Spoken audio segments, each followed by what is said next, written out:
Most people who want to ignore beggars are careful not to engage eye contact with them.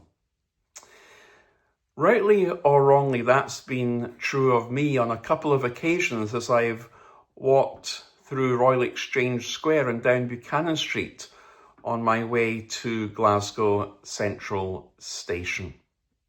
I've avoided eye contact with beggars. However, Peter and John did not avoid eye contact with the beggar, with the lame man who was begging at the gate, at the entrance to the temple.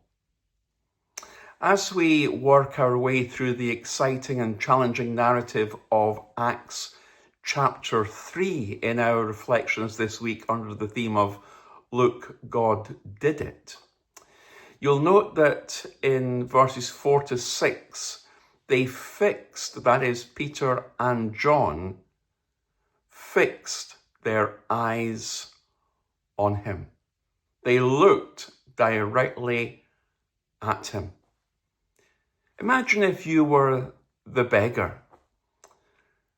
You would have been very happy and very encouraged that these two men, Peter and John, were looking at you intently and with interest. Because, as I've said, most people who want to ignore beggars are careful not to engage eye contact with them.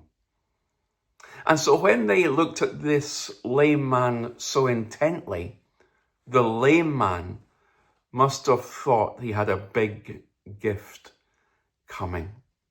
He must have thought it was his day. And so what did the lame man do? Well, the lame man gave Peter and John his attention because he expected to receive something from them.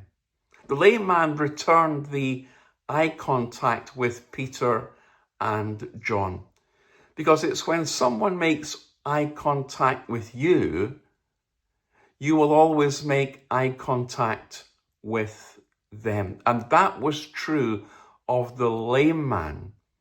He returned the eye contact that Peter and John had given to him. And perhaps even the lame man stretched out his hand or a cup to receive their generosity. The lame man was absolutely correct in expecting reasonably to receive something from them.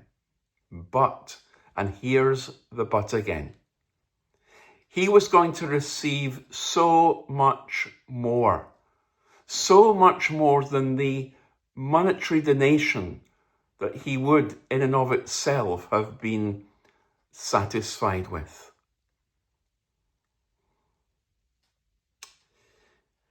Well, what did Peter and John do?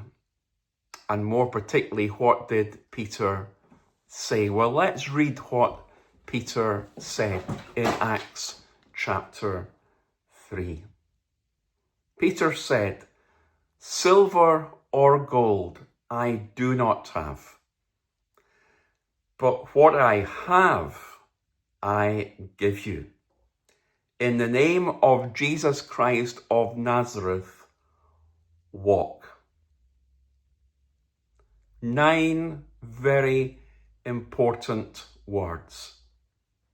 In the name of Jesus Christ of Nazareth, walk.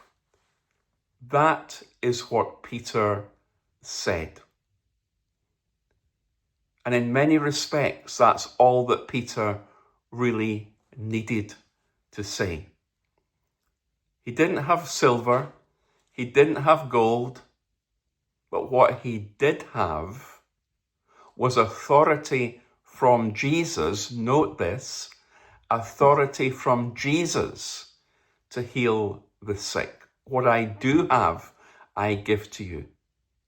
I have the authority from Jesus because I've been commissioned by Jesus to heal the sick.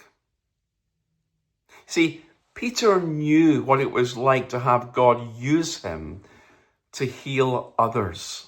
Why? Because Jesus had trained him in this. See, when Peter and John gave the lame man no money, he might well have had said, well, guys, you don't care about me. You won't support me. I mean, look at the mess I'm in. I'm begging here every single day. You're not going to give me anything. You've stopped. You've looked at me. You're looking at me intently. And now you're not going to give me anything. The lame man could well have had felt aggrieved and upset and frustrated. But Peter and John wanted something greater than supporting the man in his condition. They just didn't want to, as it were, throw money at the problem. Throwing money at the problem is seldom the answer. They wanted to transform the life of this lame man, this crippled beggar, by the power of the risen Jesus Christ. What did Peter say? Silver or gold I do not have, but what I do have I give you. In the name of Jesus Christ of Nazareth, walk.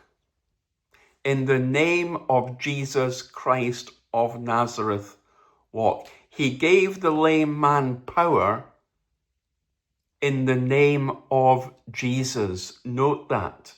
Not in his own power, not in the power of Peter, not in the power of John, in the name of Jesus. But Peter could not do that, and Peter could not give that unless he had that power in his own life.